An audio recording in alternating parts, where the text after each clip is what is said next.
성도님들 안녕하십니까? 오늘 살펴볼 말씀은 여호수아 14장입니다. 여호수아 14장은 요단 서편 땅들을 아홉 지파와 반 지파에게 나누어주는 장면이 기록되어 있습니다. 르우벤 지파와 갓 지파 그리고 므낫세 반 지파는 요단 동편에서 이미 기업을 얻었습니다.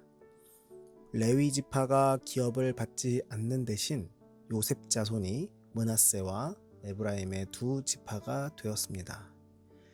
므낫세 자손은 인구가 많아서 요단 동편과 서편의 넓은 땅을 차지했습니다.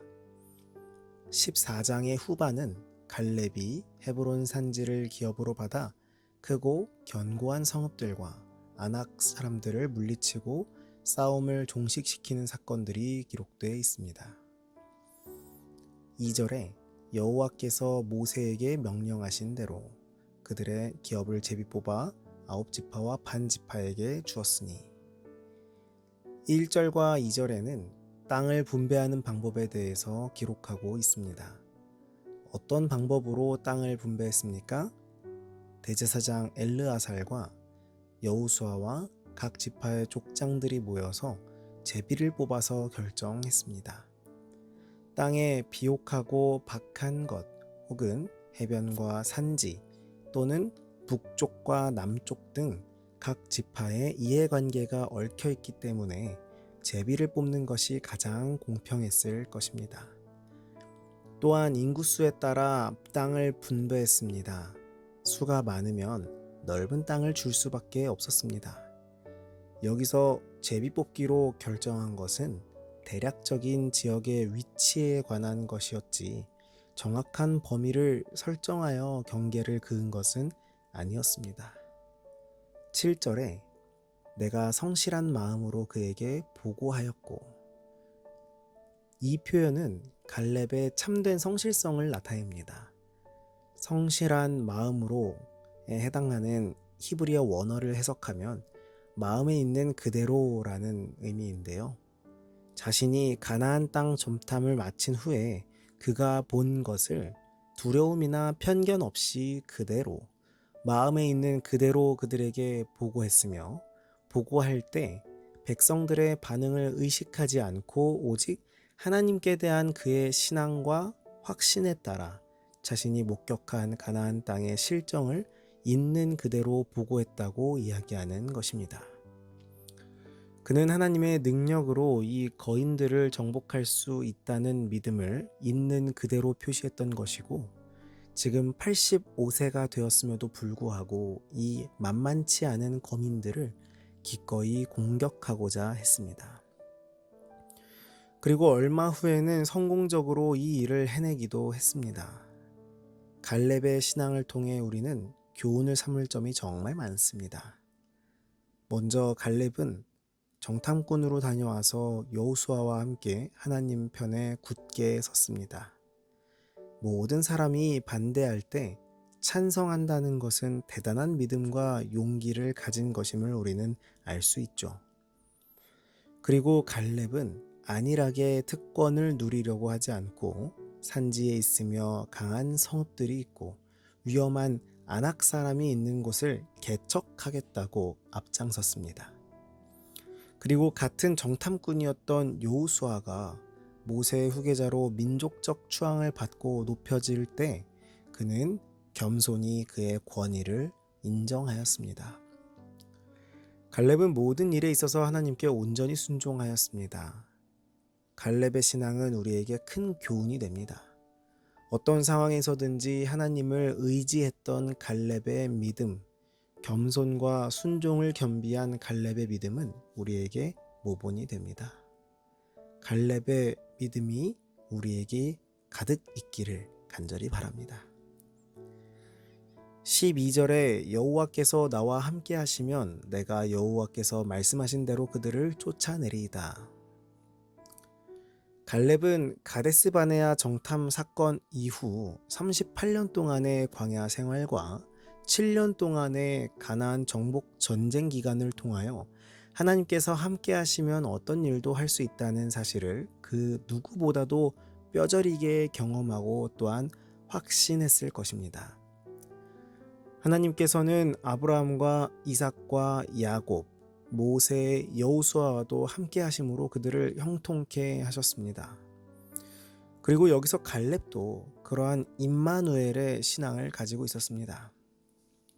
한편 구약에서 하나님께서 그의 백성과 함께 하신다는 임마누엘 개념은 민수기나 신명기 등 여러 곳에서 발견이 되는데, 이와 같은 임마누엘 개념은 하나님께서 결코 저버리시거나 방치해 두시지 않는다는 믿음과 적을 두려워하거나 절망할 필요 없이 언제 어디서나 강하고 담대할 수 있다는 뜻을 가지고 있습니다.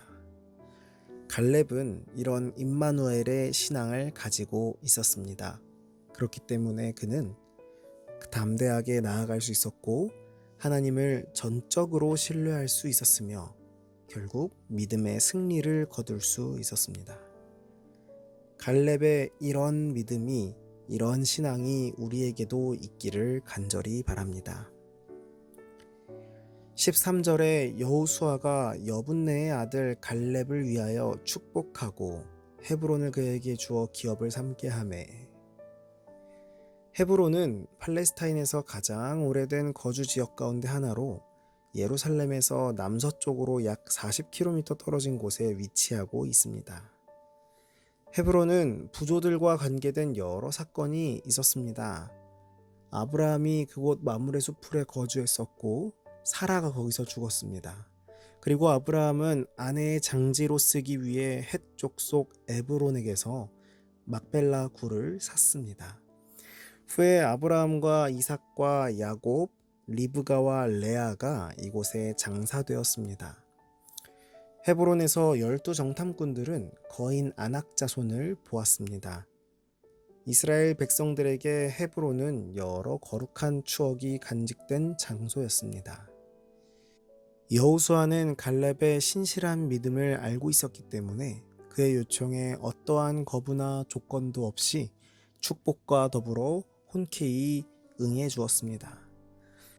즉 여호수아는 갈렙이 받은 하나님의 약속에 근거하여 그리고 믿음의 용사 갈렙이 능히 아낙 족속을 쫓아낼 수 있을 것이라고 확신하고 헤브론을 그에게 주었던 것입니다.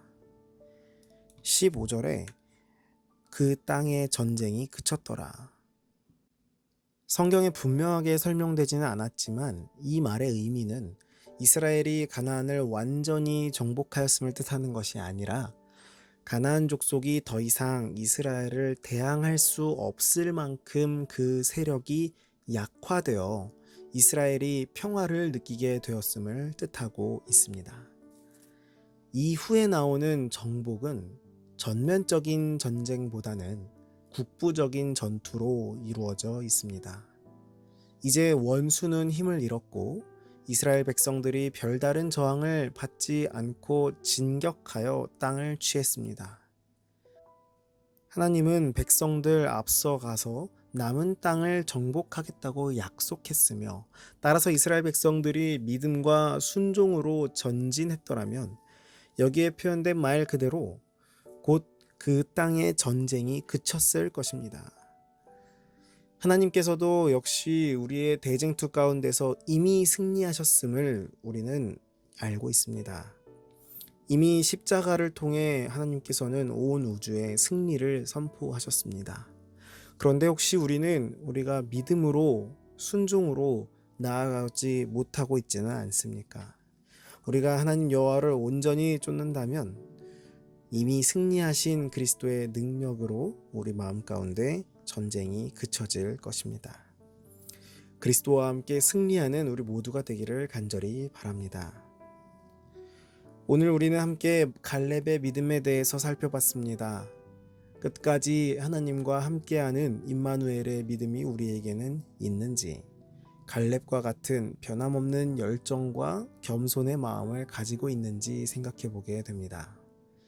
우리 역시 갈렙과 같은 믿음으로 담대하게 나아가고 복음 사업에 있어서 이 산지를 내게 주소서라는 용기와 믿음이 있게 되기를 간절히 바라면서 오늘 아침 말씀을 마치겠습니다. 오늘은 청년반 박성용 청년을 위해 기도하도록 하겠습니다. 하늘에 계신 아버지, 오늘도 새벽 미명에 하나님 앞에 나와 말씀으로 시작할 수 있도록 하심에 감사합니다. 오늘은 박성용 청년을 위해 기도합니다. 하나님, 주신 은사로 정말 열심히 봉사하고 있는 주의 아들을 기억하사 더 큰 축복으로 함께하여 주시옵고, 특별히 치유하는 그 손길에 함께하사 하나님께 더 큰 영광 돌릴 수 있도록 하여 주시옵소서. 오늘 말씀처럼 우리의 마음 가운데 갈렙의 믿음, 임마누엘의 신앙이 있도록 하여 주시옵고, 용기와 열정 허락하여 주시옵소서.